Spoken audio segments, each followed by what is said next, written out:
So these are Cesalpinia Bonducella nuts. Okay, they are also known as fever nuts, used to treat fever, pain, inflammation, etc. That's what it's known for. It's also a very, very potent contraceptive. It's used widely for contraception in men and women all over the world. Now, you will see that the title of this live video is Cesalpinia Bonducella seeds for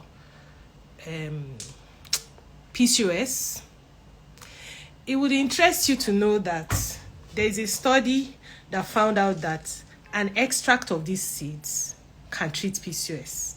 Now, PCOS is a form of infertility that is found in women. So, ideally, you might not expect something that is supposed to be a contraceptive to also be a fertility booster. So, there was a study that was done in rats where they induced PCOS in the rats and they gave them an extract of these seeds, and it helped the PCOS, it cured the PCOS and allowed the rats to ovulate. Okay? And it will seem like that's counter, it's like, it's contradictory.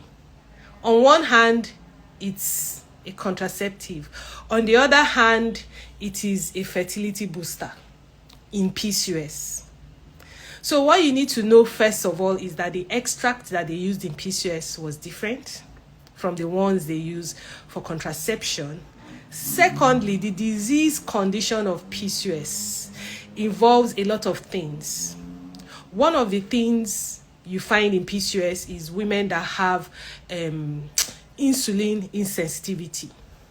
And these nuts treat insulin insensitivity. Okay, so let me put up a screenshot of that.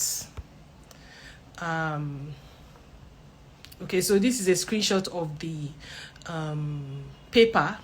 You can see very clearly the effect of, the seed extract on PCOS.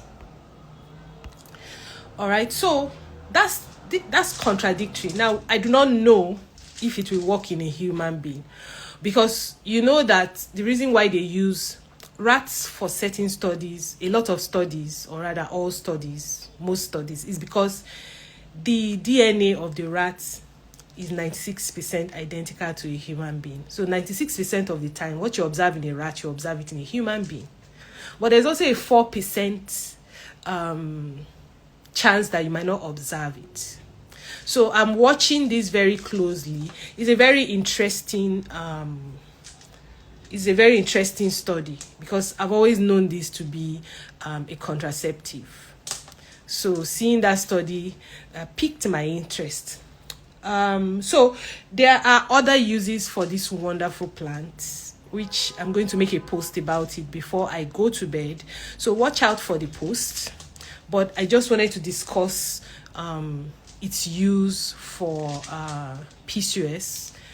That is, some people have found out that it has a powerful effect on PCOS, inducing ovulation, which is something that PCOS does not allow to happen in women. And that's why PCOS causes infertility. So if you're able to give the woman something that will induce ovulation, that's a good thing. All right. Yeah. So, unfortunately, as medicinal plants go, these are plants that people don't grow.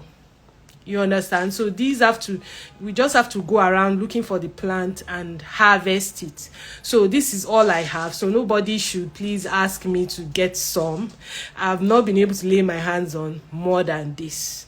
And what I've decided to do is I'll probably just cultivate this, grow it myself, so that I have it in large quantities to be able to use it to do a lot of things.